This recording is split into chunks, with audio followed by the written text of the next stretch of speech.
Hello. Thank you for this opportunity to present my argument for why it's time for a ruminant revolution to combat malnutrition and metabolic illnesses in order to enable sustainable development globally.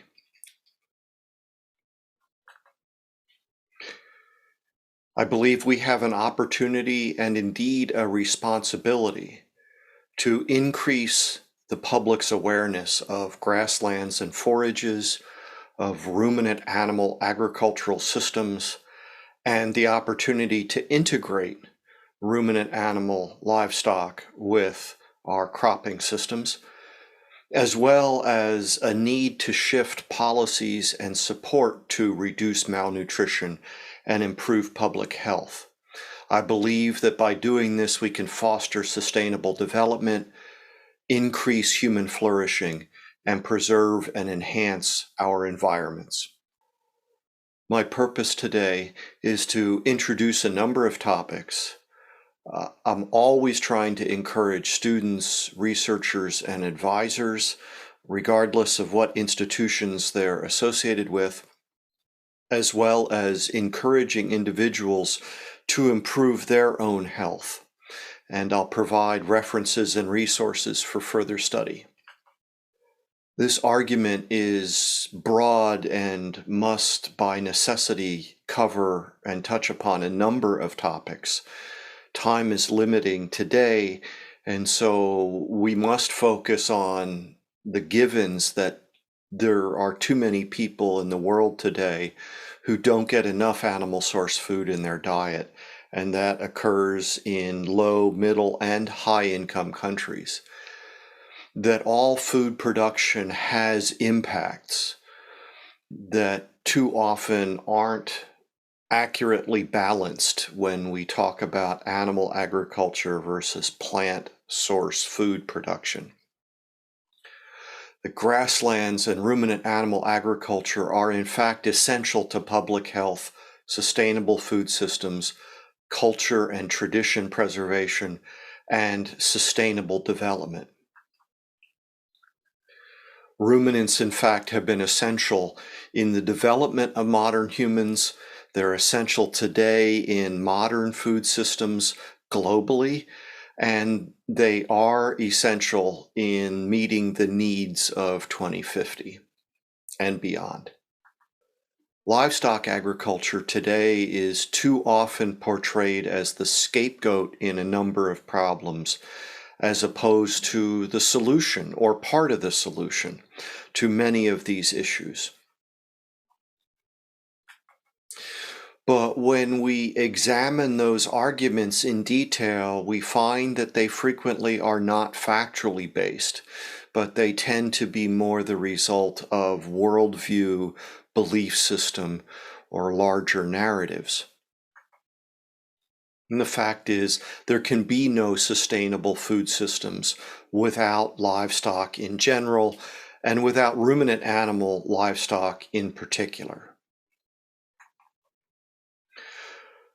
There's a great deal of interest in North America, and I suspect elsewhere around the world, in soil health and regenerative agriculture.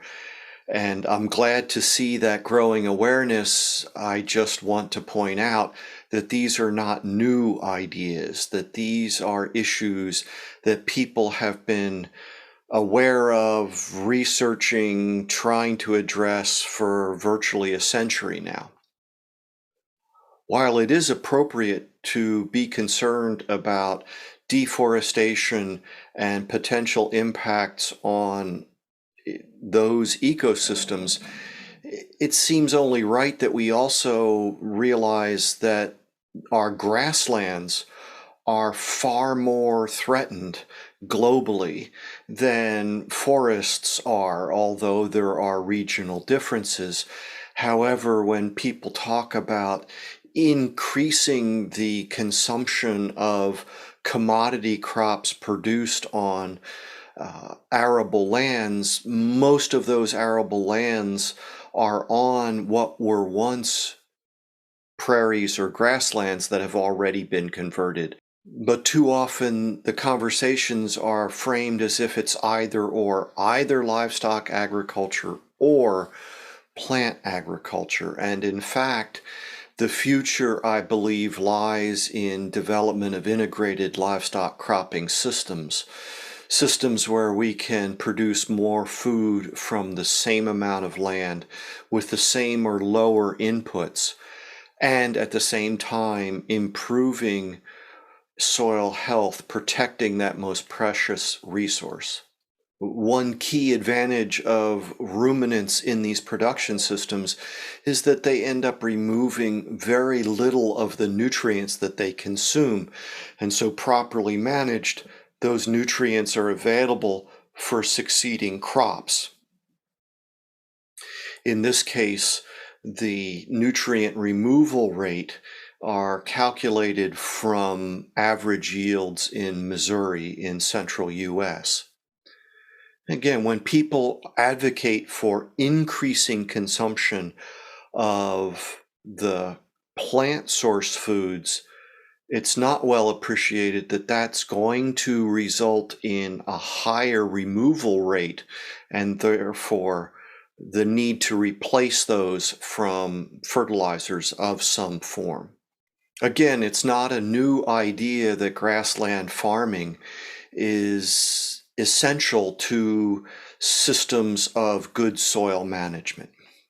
What isn't well appreciated is that we can't feed today's world, let alone the world of 2050, without ruminant animal agriculture. And our challenge is to increase the productivity and efficiency of regionally and culturally appropriate ruminant animal agriculture systems around the world. Because of the unique ecological role of ruminants, whether domestic or wild, to utilize high fiber, low fat, low protein quality feed resources, these animals in our domesticated systems have a unique role in providing highest quality food from feeds that are not utilizable by human beings. And in conversations about replacing meat or milk from ruminants with processed plant products, it frequently isn't recognized that we're not producing food in those systems. We're processing foodstuffs that were already human utilizable into a human utilizable, some would say, food-like substance in the case of fake meat or fake milk.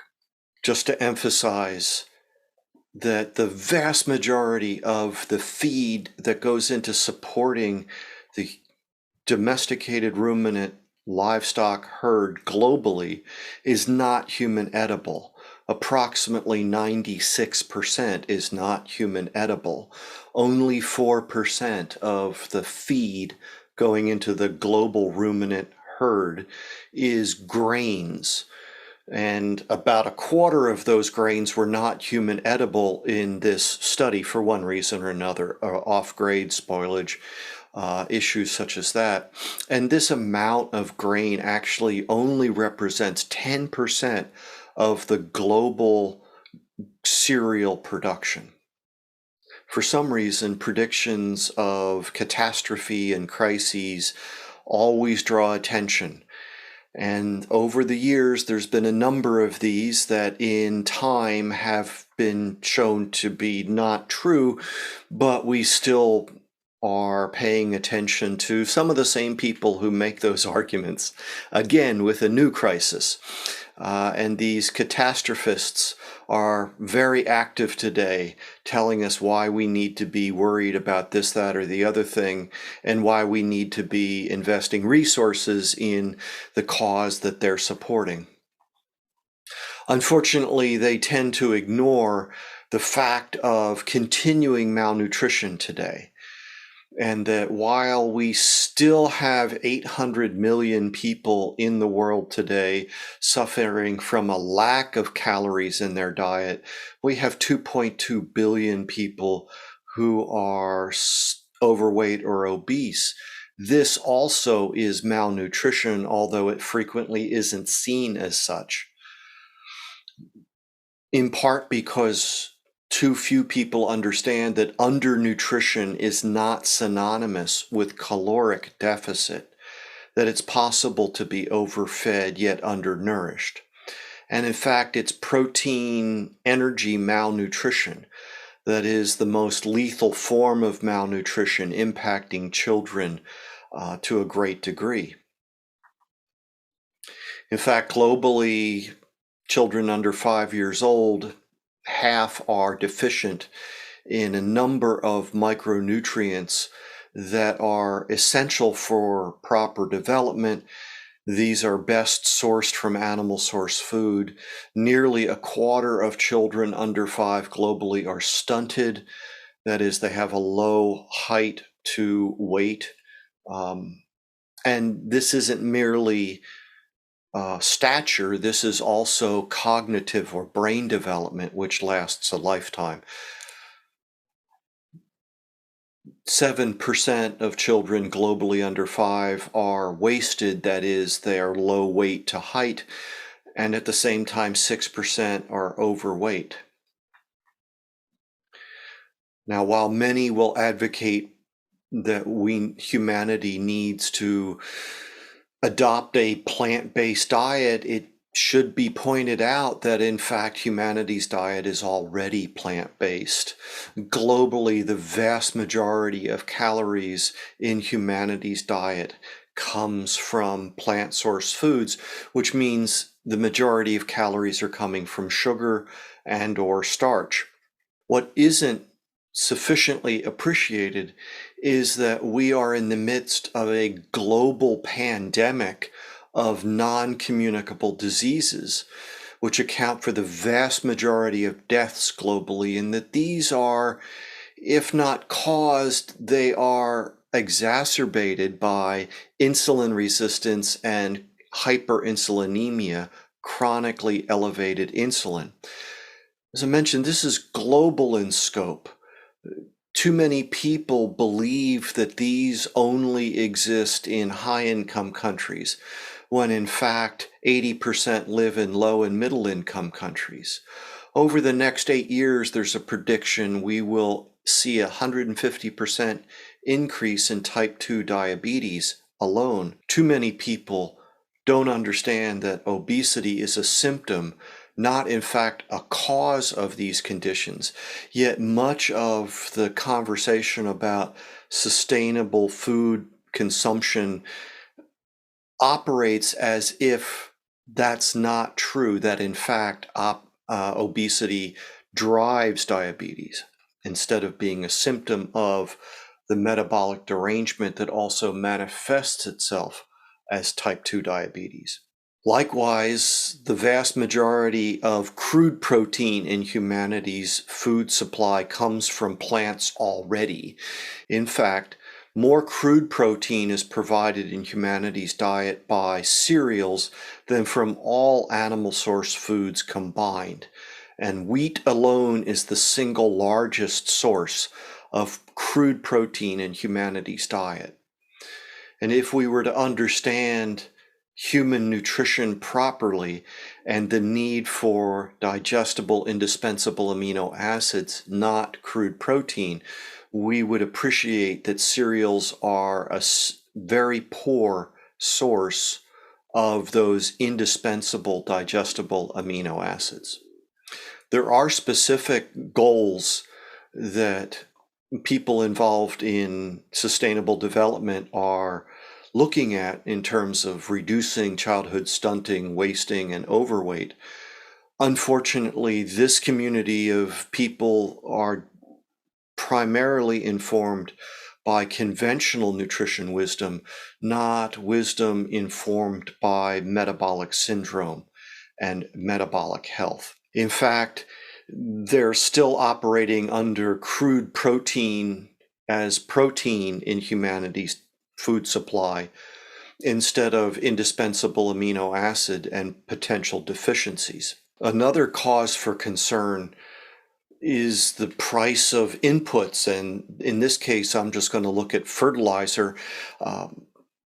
This graph showed the trend for September 2020 through September 21 in the United States for diammonium phosphate, potash, and urea, which I then updated with current prices in the United States, reflecting record high prices for diammonium phosphate and urea, as well as dramatic increase in potash. This dramatic increase in input costs is not only due to conflict in Ukraine, but that conflict is likely to ensure that these prices remain elevated for a significant period of time.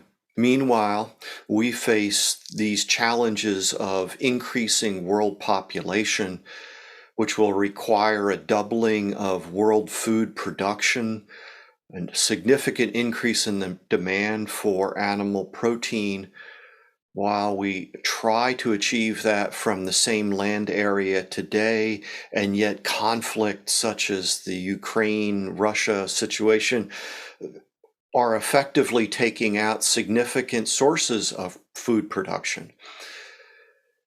And whatever systems and wherever we're going to be producing food, we're faced with the need to limit, if not reverse, the loss of arable topsoil.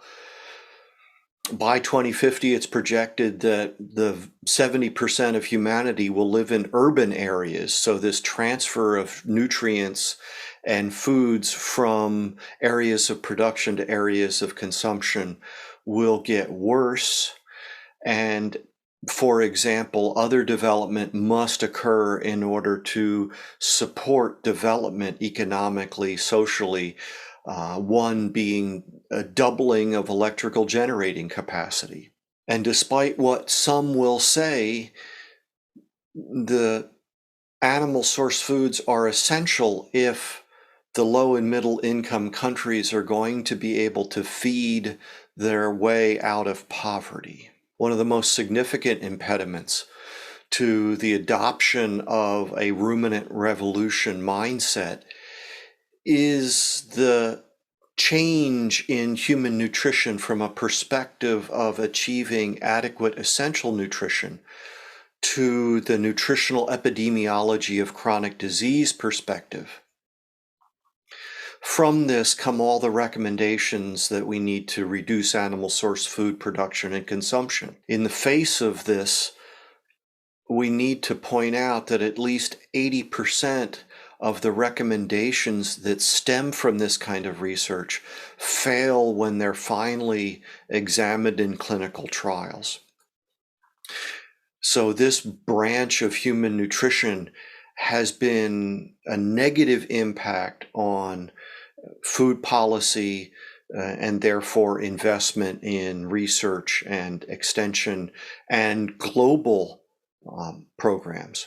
Because of this influence from nutritional epidemiology, most of the world's doctors and human nutritionists are misinformed, as reflected by a survey conducted by Credit Suisse. We need to find ways to work with researchers and clinicians who are demonstrating that none of these 5 bullet points are in fact true when the majority of doctors believe them to be so. And it's because of these false beliefs that too many still advocate for reduction in animal source food consumption.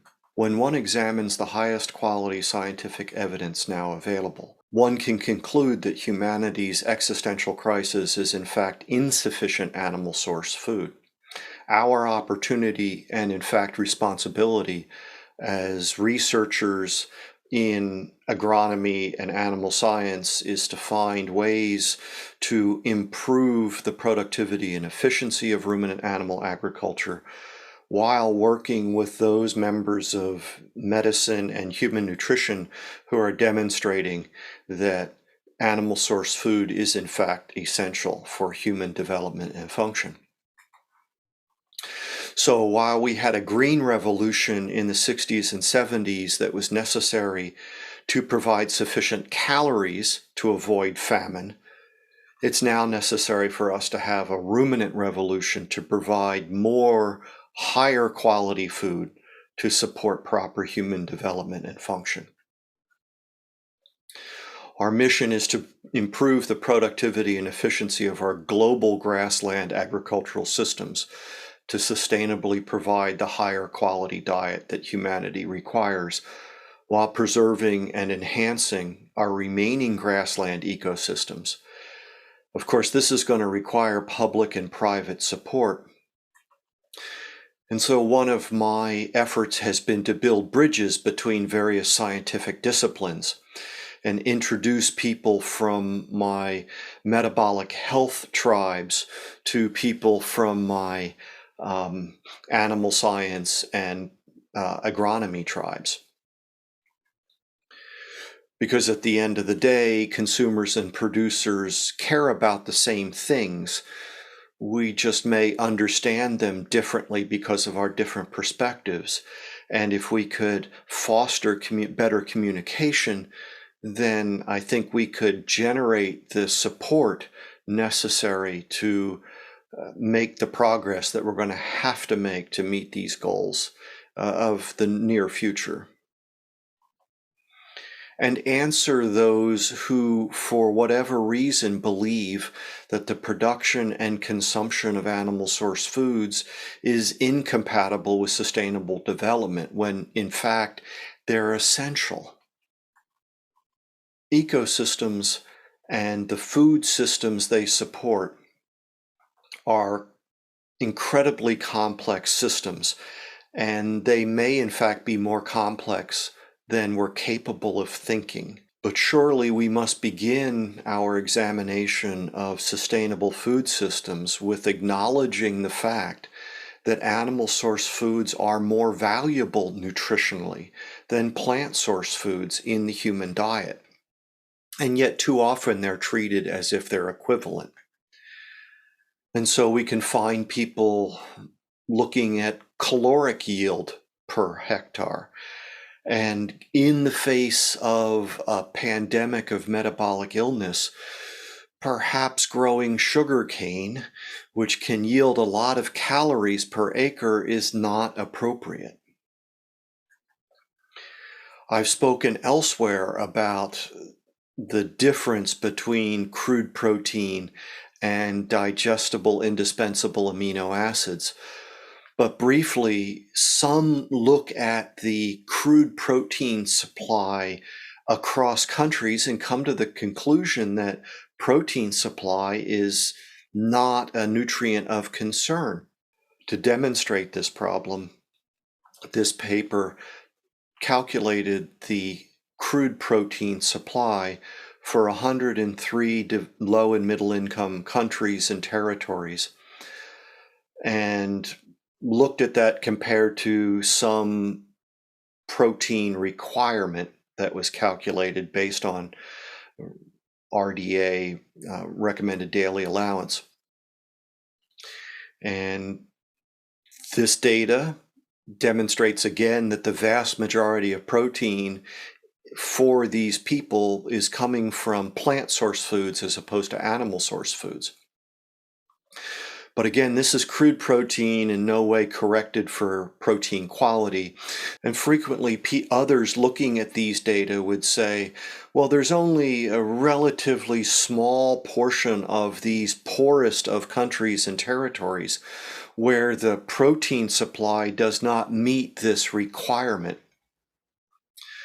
Well, there's two problems. One is that the protein requirement is undoubtedly too low, and that these data are not corrected for protein quality. And when these authors went through a number of steps to get to protein utilizability, it turns out that none of these 100 and some odd low and middle income countries and territories are achieving this arguably low target. And so by appropriately understanding protein nutrition in humans, we can completely change the picture from not being a nutrient of concern, as some would state, to obviously it's a nutrient of concern. And to supply that, we must increase the supply and affordability of animal source foods. And a significant amount of that is going to come from ruminant animal systems.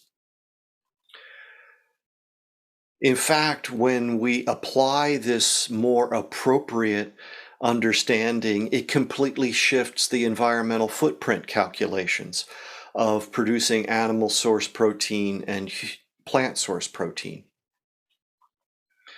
And we need to remember that we're not only getting these indispensable amino acids from animal source foods, we're getting a number of these shortfall nutrients as well. And when we look at the environmental footprint of trying to achieve those, again, animal source foods become even more attractive from merely looking at the greenhouse gas emissions.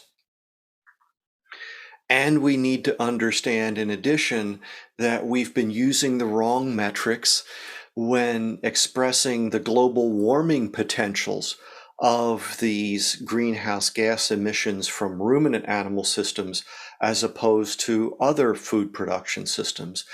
So now we're getting to the point where animal source food production from ruminants has a much, much lower greenhouse global warming potential impact than many have been saying for the past several years. And above all, we need to understand and internalize that it is possible to be fed but not nourished. And in fact, animal source foods are, I would say, essential in nourishing people.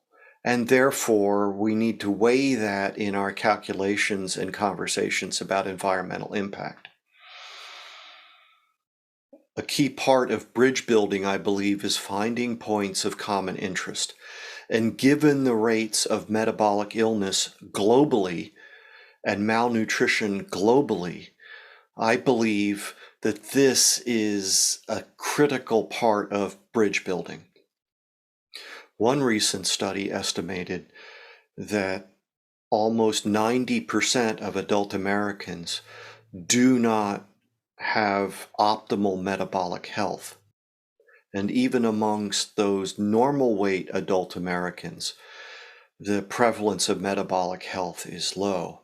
The majority of people who suffer from poor metabolic health are not aware of the nature of their condition.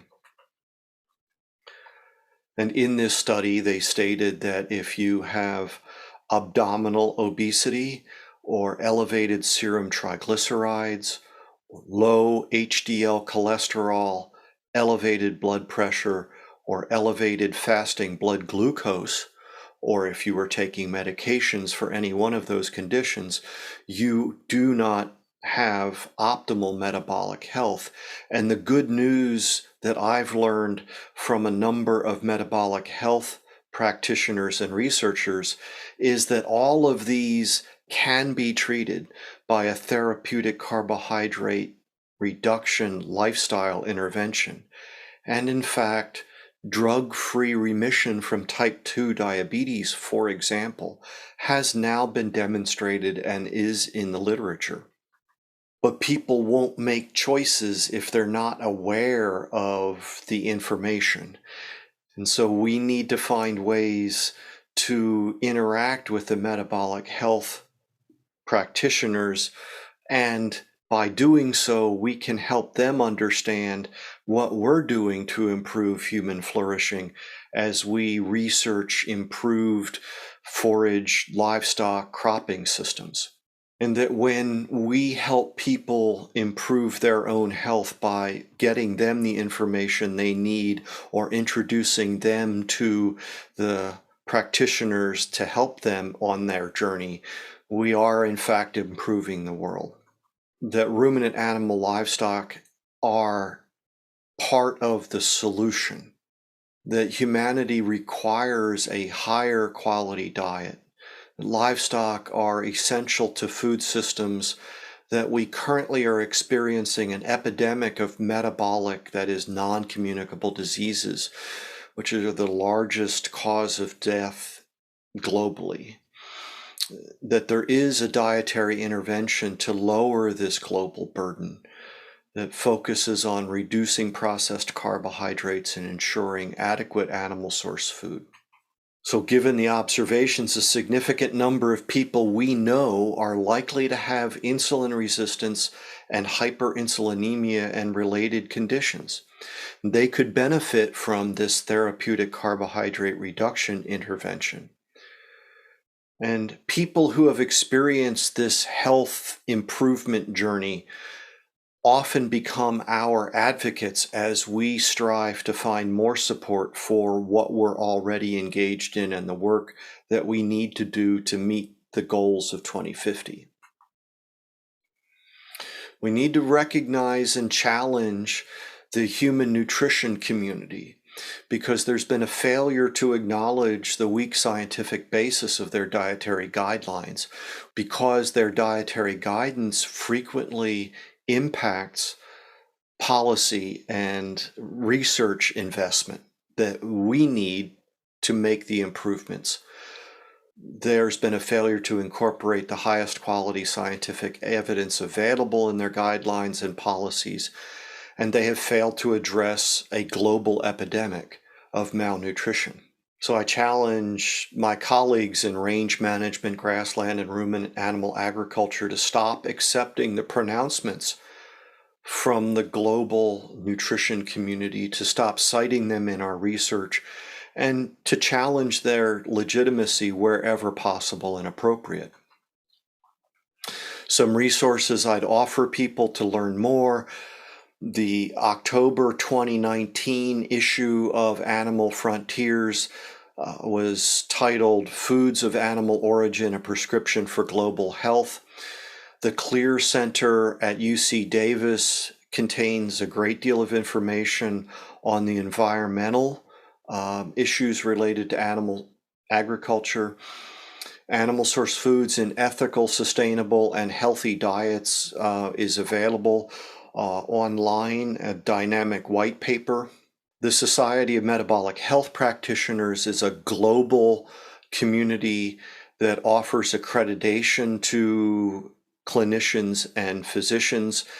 They have a practitioner locator, but they also offer a clinical guidelines document for therapeutic carbohydrate restriction, which contains a good literature review. I'd also point out that 2026 has been declared the International Year of Rangelands and Pastoralists, and you can find information at this website. In addition, there's a number of books that I frequently recommend or have found interesting, and if you scan this QR code, you should be taken to a book list that I've started and maintain on the US Amazon website. I receive no financial reward for Amazon purchases, and in fact, you would probably need to take the titles and purchase them from the Brazilian Amazon site. Again, call to action: improve your own health, help others on that journey, promote grassland's essential role in alleviating malnutrition, insulin resistance, hyperinsulinemia, as well as integrated livestock-cropping systems. I call attention to the 25th International Grasslands Congress, May of 2023 in Kentucky.